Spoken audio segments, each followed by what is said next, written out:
नमस्कार, ग्राउंड में टीम मौजूद है कुल्ली बॉर्डर पर किसान आंदोलन। हमारे साथ एक संत जुड़े हैं, उनसे जानेंगे कि जो संत हैं वो भी जुड़ चुके किसान आंदोलन में। गुरु जी प्रणाम। यहाँ देख सकते हैं आप। चलिए पहले हम आपके जो भगतगण हैं उनसे परिचय जाने थे। इनका परिचय दे दें आप। स्वामी हर्षानंद जी। स्वामी हर्षानंद जी, स्वामी हर्षानंद जी प्रणाम। आप भी अपनी गद्दी वद्दी ध्यान वैन सब छोड़कर यहाँ किसान आंदोलन में पहुँच गए हैं। क्या मोटिव है, क्या संदेश से देश की सरकार को देना चाहेंगे? जो हालात बने हुए हैं यहाँ और जो किसानों को लेके और सरकार के बीच में जो कश्मकश चली है, क्या कहना चाहेंगे? एक संत क्या संदेश देंगे आज देश की सरकार को किसान आंदोलन बारे?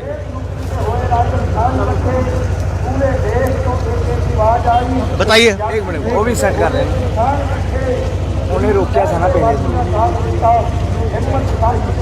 यहाँ देख सकते हैं बड़ा सोच विचार कर रहे हैं कि किन शब्दों का वो प्रयोग करें किसान आंदोलन को लेकर। हर्षानंद जी महाराज हैं, हमारे साथ जुड़ चुके हैं, मीडिया से जुड़ चुके हैं। अभी वो काफ़ी असमंजस की स्थिति में हैं, वो भी जो सोच रहे हैं कि क्या जवाब दें। अरे आप 1000 प्रश्न पूछो, आप किससे बात कर रहे हो आपको पता ही नहीं है। बताइए। भारत की आत्मा गांव में निवास करती है। 6,32,000 गांव है भारत में। दुनिया की सारी वस्तुओं की कीमत बेचने वाले तय करते हैं, किसान की फसल की कीमत खरीदने वाला तय करता है। मैं आज इस पवित्र धरती से ये घोषणा करना चाहता हूँ जी, दुनिया की सारी वस्तुओं की कीमत खरीदने वाले तय करते हैं, बेचने वाले, धरती पुत्र की फसल की कीमत खरीदने वाला तय करता है। आप पैसे से गेहूं खरीद सकते हो, क्या पैदा भी कर सकते हो? नहीं, धरती पुत्र पैदा करता है। हमने साधु का चोला पहना है, सूर्य की पहली किरणों को अपने शरीर पर धारण किया है, ये जगत को प्रकाशित करती है। तो हमारा संदेश क्या है? ध्यान से सुनिएगा, कान बड़े करके। मैं सोशल मीडिया से उम्मीद करता हूं, क्योंकि जो गोदी मीडिया है वो इस एक शब्द को भी नहीं दिखा पाएगी। बहुत जज्बा चाहिए इन विचारों को दिखाने के लिए। नरेंद्र मोदी मानसिक रूप से एक बीमार व्यक्ति है, नरभक्षी है वो, इसका प्रमाण दे रहा हूं मैं आपको। 2000 के अंदर गुजरात के अंदर उसने प्रदीप शर्मा नाम के कलेक्टर को जेल भेजा। वो एक लड़की से इसके संबंध जान गया था। इस चरित्रहीन आदमी के संबंध को जान चुका था वो। डीएम भुज प्रदीप शर्मा आज तक जेल में सड़ रहा है। सॉरी, 2002 में गुजरात में दंगे हुए, अनगिनत लोगों को मौत की नींद उतारा इस नरबख्शी ने एटीएस डीजी बंजारा के माध्यम से। उसके बाद 2020 में दिल्ली पहुंच गए। यहाँ भी यही खेल कर रहे थे, लेकिन देश का दिल है दिल्ली, जागृत हो गए लोग, इसलिए खून की नदियां बहाने से बच गए। अब मैं ये कहना चाहता हूं, कच्छ के अंदर हजारों एकड़ जमीन इस नरेंद्र मोदी ने गौतम अडानी की कंपनी को 1 रुपए में टोकन मनी पर दी है। और किनकी दी है? किसानों की।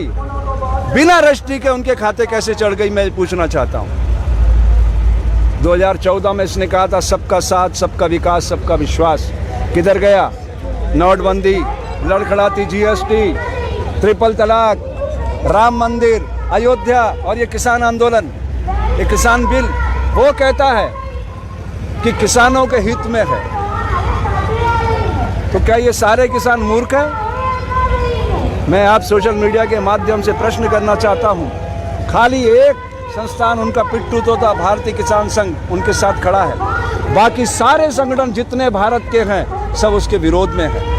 और ये सब इस एक छत के नीचे आकर खड़े हो गए हैं। और ये जो पंजाब और हरियाणा और ये नैरेटिव चला रहा है कि खालिस्तानी हैं, आतंकवादी हैं, पाकिस्तान प्रायोजित हैं, उसके पीछे भी मैं आपको क्लियर करना चाहता हूँ वजह क्या है। क्योंकि उनके पास कोई मुद्दा नहीं है आरोप लगाने का, इसलिए सारे आरोप लगाए जा रहे हैं। समझिएगा गहराई से बात को आप। उनके पास कोई मुद्दा नहीं है।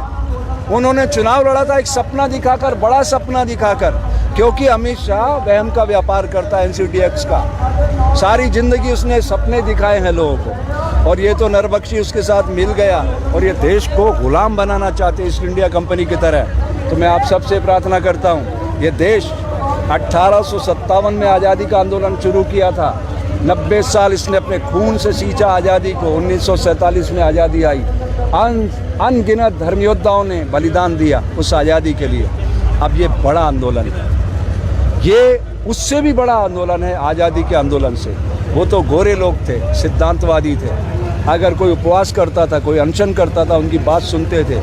इनके तो कान और आंखें दोनों बंद है, आड़े उल्टे दोनों बंद है, क्योंकि इनके पास 303 बहुमत है लोकसभा के अंदर, राज्यसभा में भी बहुमत आ गया। इन्होंने अमेंडमेंट किया है कानून में। तो मैं आपसे कहना चाहता हूँ, एक पुस्तक आप लोग जरूर पढ़िएगा किसी से प्रश्न करने से पहले, रीप्रोमुलगेशन ऑफ ऑर्डिनेंस है fraud on the constitution of India. धज्जियाँ उड़ा रहे हैं ये लोग कानून की। क्या पंजाब से चला हुआ व्यक्ति भारत में भ्रमण नहीं कर सकता? वो रामलीला मैदान में या जंतर मंतर पे आना चाहते थे तो हरियाणा सरकार कैसे रोक रही है, कैसे गड्ढे खोद रही है, कैसे कैनन चलवा रही है? क्या अधिकार है मनोहर खट्टर को? कौन रोकेगा उसको? भारतीय संविधान क्या कहता है, ध्यान से सुनिए। कार्यपालिका, व्यवस्थापिका, न्यायपालिका। कार्यपालिका आप और हम जो जिन्हें चुनते हैं वो कार्यपालिका है, और व्यवस्थापिका ये आपके IAS IPS जो 15-15 लाख बच्चों में चुन के आते हैं, ये मुखौटा होता है सरकार का, और उसके बाद उसको अंकुश लगाती है न्यायपालिका। लेकिन ये तीनों ही इस समय इस नरेंद्र, अमित एंड गौतम अडानी कंपनी में तब्दील हो गए हैं। इसलिए मैं देश की जनता से अपील करता हूँ, ये पुराने ज़माने के आंदोलन भूल जाओ, आप उसका प्रचार मत करो एक नर पिशाच का। 10 में से 8 वक्ता नरेंद्र मोदी करते हैं। मैं उस ज़माने में कर रहा था जब लोग डरे हुए थे। आप जाके गूगल पे सर्च करिएगा स्वामी हर्षानंद, आपको पता चलेगा मैं कब से उसके खिलाफ बोल रहा हूँ। मुझे तो पता है व्यक्तिगत रूप से वो एक मानसिक रूप से बीमार आदमी है, लेकिन देश की जनता बहुत डरी हुई थी। वो डरी हुई जनता को जगाने के लिए मैं अपना आंदोलन चला रहा था। अब मैं अपने मुख से उस विकृत आदमी का नाम लेना उचित नहीं मानता। चलिए स्वामी जी, देश की सरकार को आज कुंडली की धरती से क्या संदेश देना चाहेंगे व्यक्तिगत रूप से? किसको?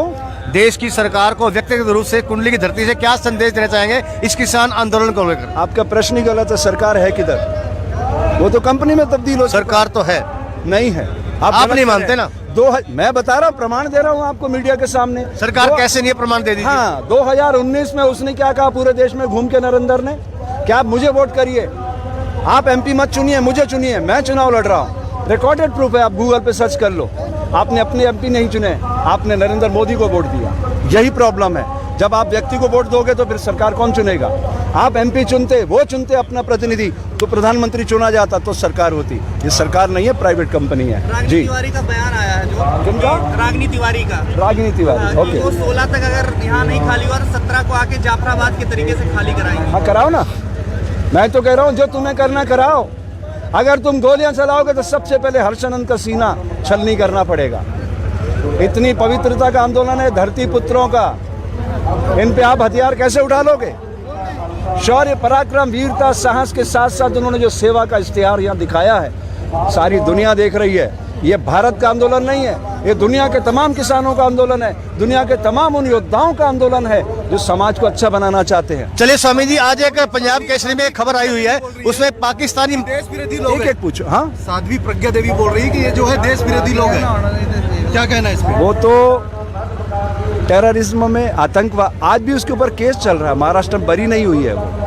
आप उसे सांसद बना दो, जनता तो देखो भोली भाली है। जनता को उन्होंने पहले कह दिया था नरेंद्र बाबू ने कि आप मुझे वोट दीजिए, आप मेरे कैंडिडेट मत देखो। ये 2019 की बात कर रहा हूँ। अब ऐसी पीड़ाजनक स्थिति में मैं ये कहना चाहता हूँ कि हिंदुस्तान की जनता पेट से सोचती है। सोचने के लिए क्या है? दिमाग है। इस धरती पर सबसे बड़ा क्राइम अगर कहीं है तो वो भारत की धरती पर है, माँ के गर्भ से अछूत पैदा कर देना। मैं योग का विद्यार्थी हूँ, 64 साल की मेरी उम्र है, 42 साल से इस शरीर को पढ़ रहा हूँ। इस दुनिया में सिर्फ 2 जातियाँ, मेल एंड फीमेल, स्त्री और पुरुष, दैट्स ऑल। और ये जो शूद्र व क्षत्रिय ब्राह्मण है, ये बॉडी का इनर अरेंजमेंट है। अगर ये हम समझ जाएं, हर नवजात शिशु सुप्त विवेकानंद को जगाएगा, बिल गेट्स बनेगा, सुंदर पिचाई बनेगा, 5 करोड़ रुपए रोज कमाएगा, दुनिया को खुशहाल बनाएगा। तो मेरे देश का किसान चट्टान की अट्टालिकाओं को फोड़कर धान उपजाता है, उसकी कीमत गौतम अडानी तय करेगा। ये नहीं चलेगा और इस सारी व्यवस्था को हम तहस नहस कर देंगे। सारा साधु समाज एकता के सूत्र में बंध कर आएगा, लिख लीजिए आप। स्वामी जी, एक सवाल का जवाब दीजिए। आज पंजाब केसरी के अखबार में जाया हुआ है कि एक पाकिस्तानी मंत्री ने यह कहा है कि भारत में जो हो रहा है आज पूरी दुनिया का पंजाबी उससे दर्द में है। पंजाब केसरी जो है अखबार लाला जगत नारायण का था जी।